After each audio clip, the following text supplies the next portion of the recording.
it downfield. It is. Oh, it's caught. John Moran in the clutch. Oh, my word. Oh, my God. Deep to right field. Way up there. And way down the sideline. Jefferson. Another huge run. Jalen Red broke tackle. Stayed on his feet.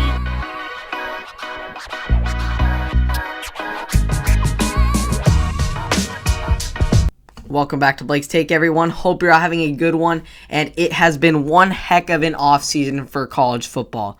With the college football playoff expanding and athletes now having the ability to use their name, image, and likeness to benefit themselves financially, college football is making some of the most drastic changes in its history.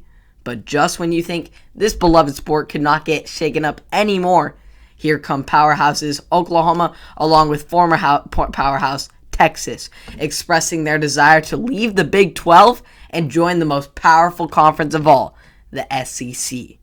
As if this conference didn't need any more competition, they have two top 25 finishers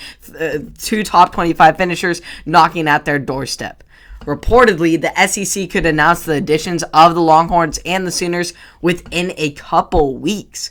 While SEC Commissioner Greg Sankey, along with the officials from Texas and Oklahoma, have all released statements refusing to comment on these reports, there have been no outward denials up to this point. Sadly for the Big 12, this isn't the first time these two schools have expressed their interest in leaving the conference. Back during the last round of realignment, the programs, along with the Oklahoma State Cowboys, came within 30 minutes of leaving for what was then the Pac-10.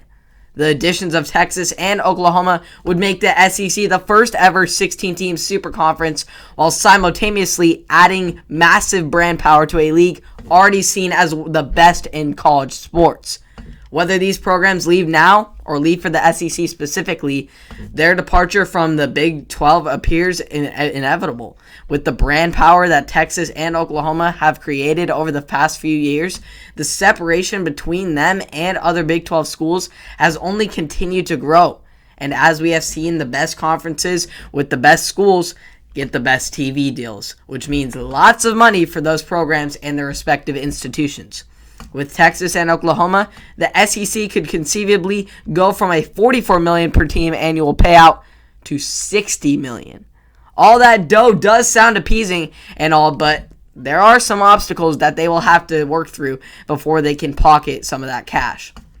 First of all, both schools are tied up in the Big 12's Grant of Rights Agreement, which states if any team leaves the conference before the TV deal expires in 2025, the conference would own that team's television rights. Secondly, the SEC would need 11 of the 14 schools to vote in favor of the expansion in order to admit Texas and Oklahoma to the league.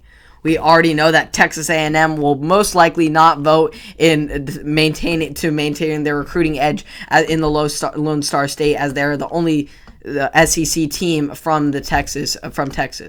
So there's one. And if A&M recruits 3 or more teams to say no, that's a wrap right there, and the whole thing will just not go through. But last, and certainly not least, the SEC is not the Big 12. And Oklahoma and Texas aren't going to be able to walk all over competition like they have in the past. They are going to have their work cut out for them if they have any hopes of being a top and elite of this elite conference someday. But if they think it's what's best for them and best for their schools, I'm pretty sure this is all just about money. But Oklahoma is a very competitive team right now, and with Texas moving to the SEC, they may start getting those top recruits again. And Texas A&M would lose some traction, which would be unfortunate for their program, which is why I'm thinking they will vote in favor of no.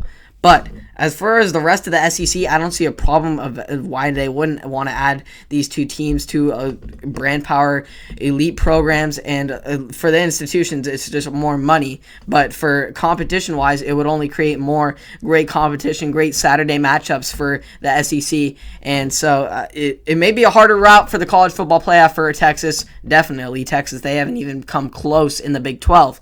But Oklahoma specifically, they will have some tough matchups each and every Saturday, but if they can rise to the top of this conference, it will show some elite firepower in their program and what they have built over the years. So it should go through. I don't know if it will. We'll see how it goes down, and I'll keep it posted on what this situation turns into. But college football is changing forever as we see it right in front of our eyes, and it's pretty mesmerizing to see. I hope it doesn't change too much, but bottom line is it's probably going to be the same top 4 teams. You got Clemson, you got Alabama, most likely got Oklahoma. Shall they remain in the Big 12 through the rest of their TV schedule and potentially in the future in the SEC? And then you got other programs like Ohio State.